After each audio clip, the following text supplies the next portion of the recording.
The United States Border Patrol relies on experience and instinct. There's a partial tennis shoe track there. They call it tracking. You start looking around and you begin to see the slums that I had never noticed as we're flying in.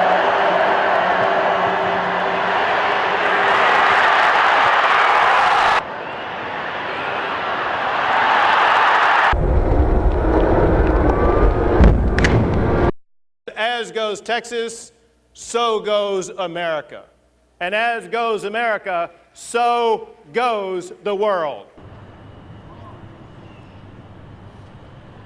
District 83 State Representative Dustin Burrows and District 84 State Representative John Frullo agree when it comes to the biggest issues facing lawmakers this session. Everybody wants to improve our public education. Education is going to be big. The security problem at the border is real. We had a lot of talk about border.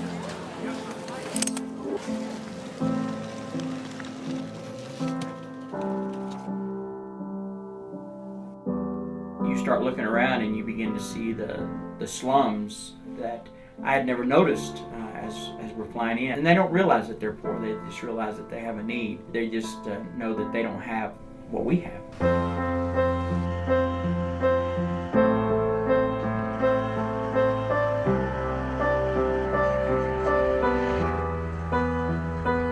There's a lot of crime and poverty here. As you can see, some of the just houses around here, there's barbed wire and glass on top of all the buildings because there's a lot of gang activity in this area. And that made that more real. What is it that you do?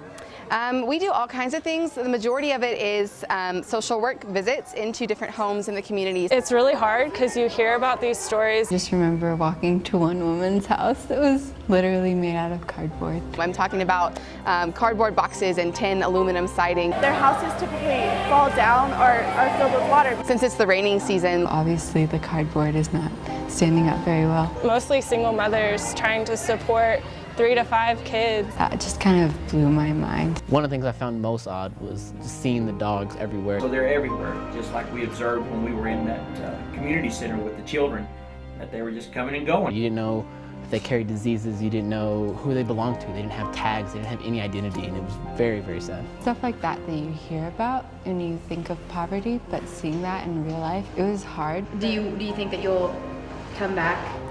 I hope so. I hope that you got to see just how warm the people are here and how so open, so kind. I feel like I could live here. I'm still trying to ask God, is this where I'm called to be or not?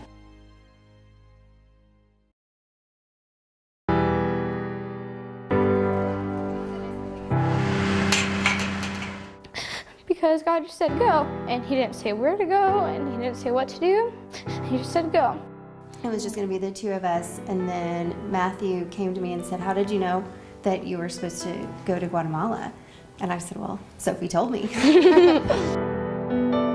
Christmas, I just asked, I said, I just need to go on that mission trip, and here I am. After convincing her parents that she would rather go to Guatemala than receive any Christmas presents, her parents, Matthew and Stephanie, granted her wish. This is completely out of my comfort zone, completely. I've just watched Sophie.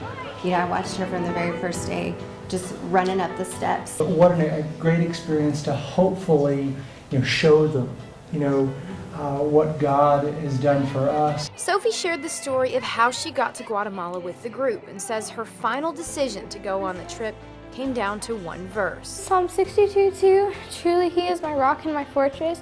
He is my salvation, and I will never be shaken. To Sophie, the trip is so much more than just making a special delivery. He washes us white as snow, and we're going to wash His feet white as snow. And though the trip made an impact on Sophie's life, she's not the only go-forth. Going home changed. Some of the kids, whenever I put the shoes on them, they were just, their eyes they were so happy. I think it was 4 or 5, even this afternoon, pairs of shoes that he got to put on kids' feet. They don't have the soccer balls. I even saw when we were walking out, the kids were just playing in the street. I think I could just sit on the sidelines and just watch and just take it all in. Was it worth it? Yes, it was worth everything.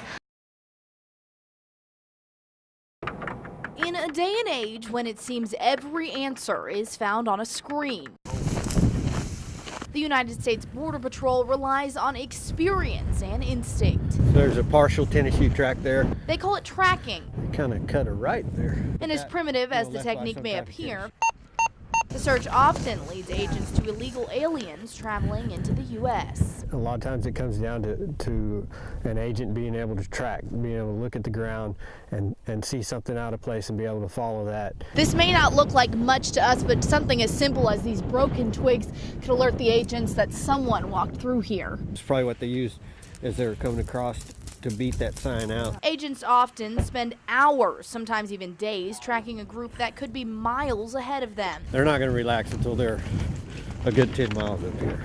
But this is what can make the job so difficult. Keeping a close watch on hundreds of miles of brush, dirt roads, and uninhabitable conditions. It's very rugged, it's very remote, and there's very little infrastructure. There's mountains, there's valleys, it's desert. The danger is real for Border Patrol agents, who often monitor these areas solo at night. You'd be lying if you said you never got scared. You're out there in the middle of the night, and there may be 30 or 40 individuals. You don't know who's armed, who isn't. The agents say it isn't the immigrants that are typically dangerous, but the drug traffickers. The drug of choice in the area to be smuggled is marijuana, but we have seen an increase in methamphetamine coming out of Mexico. The Big Bend sector sees a lot of backpackers who carry 40 to 50 pounds of marijuana hundreds of miles. When you know that you're on a trail and you believe it to be narcotic backpackers, you're just extra careful. Where there's drugs, there's usually guns. But these agents believe protecting the border is well worth the risk. If the Border Patrol was not here, this would not be a secure place to be.